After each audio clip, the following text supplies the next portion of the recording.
Hablemos del bullying hacia los wayuu. Ser wayuu no solamente ha sido difícil, sino también peligroso. Y no, definitivamente no estoy exagerando. El bullying hacia los wayuu no solo es burla, sino que viene de una historia real de violencia, abandono y racismo. Según datos oficiales, en solo 8 años murieron más de 4.700 niños wayuu por falta de agua, y esto es tan grave que el mismo Estado reconoció que estaban siendo abandonados. El bullying hacia los wayuu no empezó solo desde el colegio, sino que viene de años de racismo, de ignorancia y abandono. Hay personas que se burlan de la manera en la que el wayuu se expresa en español y dicen habla mal, no sabe hablar, habla charro, y hacen burla y comedia de eso. Lo que no entienden es que el pueblo wayuu tiene su propia lengua, el wayuunaiki. Y cuando tú creces hablando otro idioma desde niño, es normal que se te haga difícil hablar el español.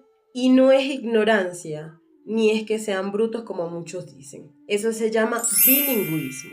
Además de que se burlan de cómo se visten, de su color de piel y de cómo viven. Pero lo que muchos llaman como un atraso, en realidad es cultura, tradición y una forma de vida. También hay muchas personas que asocian a los wayuu con hambre y pobreza. Pero esto no es culpa de su cultura, es abandono del Estado. Y la gente, cuando ve esa realidad, en vez de entenderlo, la usan para burlarse. Entonces, en realidad, el bullying hacia los wayuu viene de 3 cosas: ignorancia, racismo y falta de educación. Incluso ser wayuu y alzar la voz puede ser peligroso. En Colombia han sido asesinados líderes indígenas por defender su comunidad. Por ejemplo, lideresas wayuu han sido amenazadas y asesinadas por defender los derechos básicos como el agua y la vida. Entonces no es que los wayuu sean ignorantes, es que hay una sociedad que no entiende su cultura y decide burlarse en vez de aprender. Así que antes de burlarte de cómo alguien habla, de cómo se ve o cómo vive, pregúntate si tú entenderías o podrías vivir en su realidad. Ahora dime qué opinas tú y si has sido víctima alguna vez de bullying por tus rasgos o tu forma de vida.